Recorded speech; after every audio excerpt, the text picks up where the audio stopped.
তারিখ আগামী 13 তারিখ রাজ্য জুড়ে 13ই মার্চ 2026 রাজ্য জুড়ে সমস্ত কর্মচারী সরকারি ক্ষেত্রে ধর্মঘটের পথে যাবেন এই রাজ্যের স্থায়ী এবং অস্থায়ী কর্মচারীরা, শিক্ষক, শিক্ষাকর্মী, পঞ্চায়েত কর্মী, পৌরসভার কর্মীরা।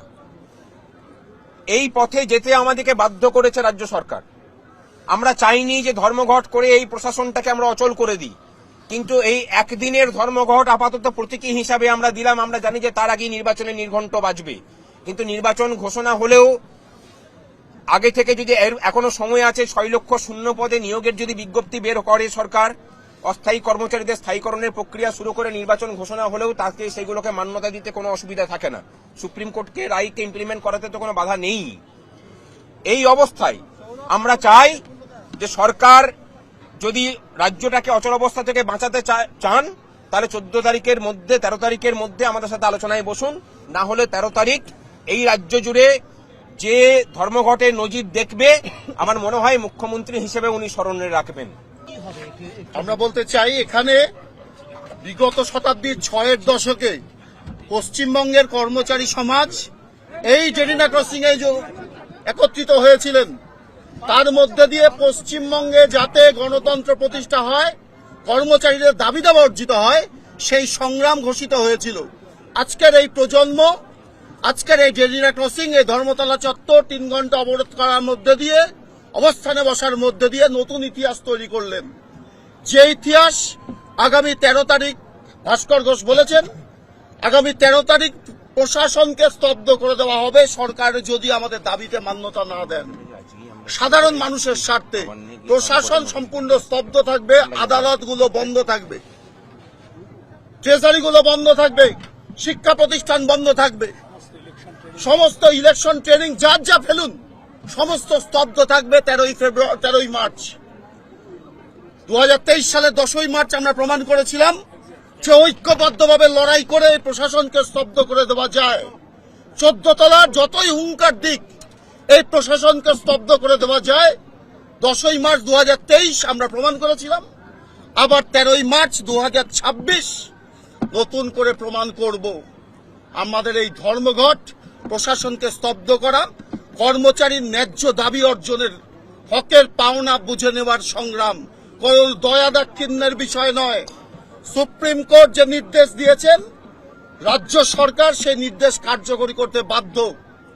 না হলে কর্মচারীরাও নীরবে কলম পিষবেন আর 14 তলা থেকে যা নির্দেশ আসবে তাই পালন করবেন, তা হতে পারে না। কর্মচারীরাও প্রতিবাদে সামিল হচ্ছেন। তার সেমিফাইনাল যদি আজকে হয়, 13ই মার্চ ফাইনাল দেখবেন রাজ্য প্রশাসন। যারা আমার ভিডিও প্রতিদিন দেখেন তারা জানেন যে আমি বেশ কয়েকটা ভিডিও করেছি এই কর্মচারীদের হকের ডিএল লড়াই নিয়ে। সে কোর্টের লড়াই হোক, রাস্তার লড়াই হোক, সেটা কনফেডারেশন অফ স্টেট গভর্নমেন্ট এমপ্লয়িজের কোর্টের লড়াই হোক, আর যৌথ সংগ্রামী মঞ্চ, কোঅর্ডিনেশন কমিটি, তারপরে হচ্ছে আপনার এবিটিএ, এবিপিটি এর আন্দোলন হোক, আমি সবটাই আপনাদের কাছে দেখাতে চেয়েছি।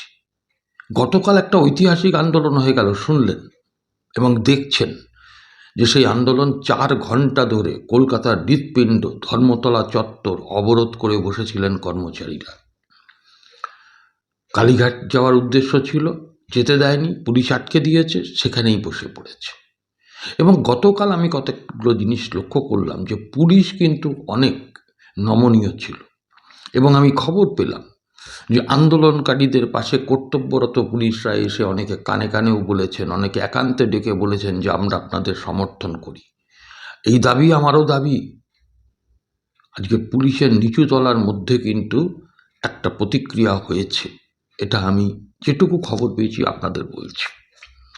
এবং গতকাল আন্দোলনে আমি যেটা একটা বিশেষ বিষয় দেখলাম, এবং এটাও একটা ঐতিহাসিক ব্যাপার, যে পশ্চিমবঙ্গের বুকে এই সরকারি কর্মচারীদের আন্দোলনে সরকারের বুকে কাঁপন ধরিয়ে দিতে কালকে কয়েক লক্ষ মানুষের জমায়েতে যেমন সংগ্রামী যৌথ মঞ্চ ছিল, যেমন বিজেপির সরকারি কর্মচারী পরিষদ ছিল, ঠিক সেই রকমভাবেই সিপিএম প্রভাবিত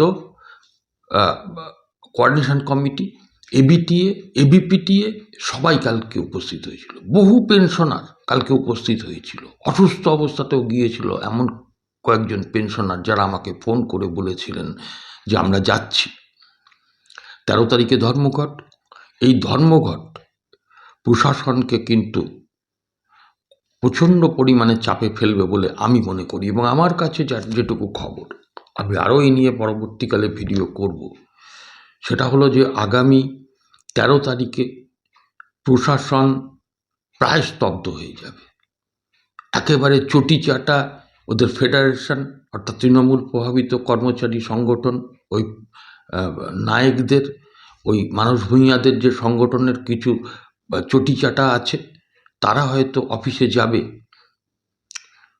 কিছু মানুষ যারা ধর্মঘটকে সমর্থন করবে কিন্তু ভয় দেখিয়ে, ডিটেলমেন্টের ভয় দেখিয়ে বিশেষ করে, এবং নানান রকম হুমকি দিয়ে একটা খুব ছোট অংশকে যারা ভয়ে ভীত হয়ে যাবেন, তারা হয়তো ধর্মঘটে সামিল হতে পারবেন না। কিন্তু এইটুকু বলে রাখি, 80% কর্মচারী সেদিনকে নবান্ন সহ গোটা রাজ্যের প্রশাসনের বুকে কিন্তু কম্পন ধরিয়ে দেবেন, এবং এটা যথাযথ।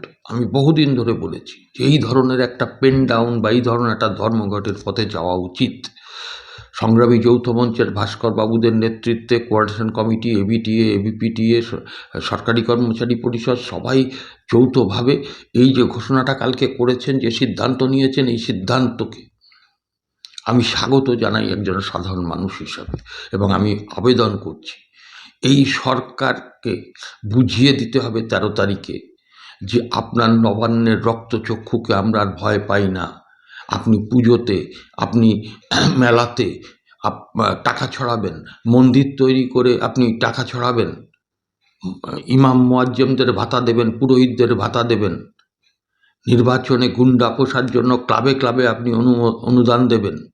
আর সরকারি কর্মচারী যারা সকাল থেকে রাত পর্যন্ত পরিশ্রম করে, যারা সরকারি প্রকল্পগুলো যথাযথভাবে যাতে পালিত হয়, যাতে সরকারি প্রকল্পগুলো চালু থাকে, তার জন্য যারা কাজ করেন, তাদেরকে বঞ্চনা হবে। সুপ্রিম কোর্টের রায় মানবেন আর কি, মামার বাড়ি নাকি?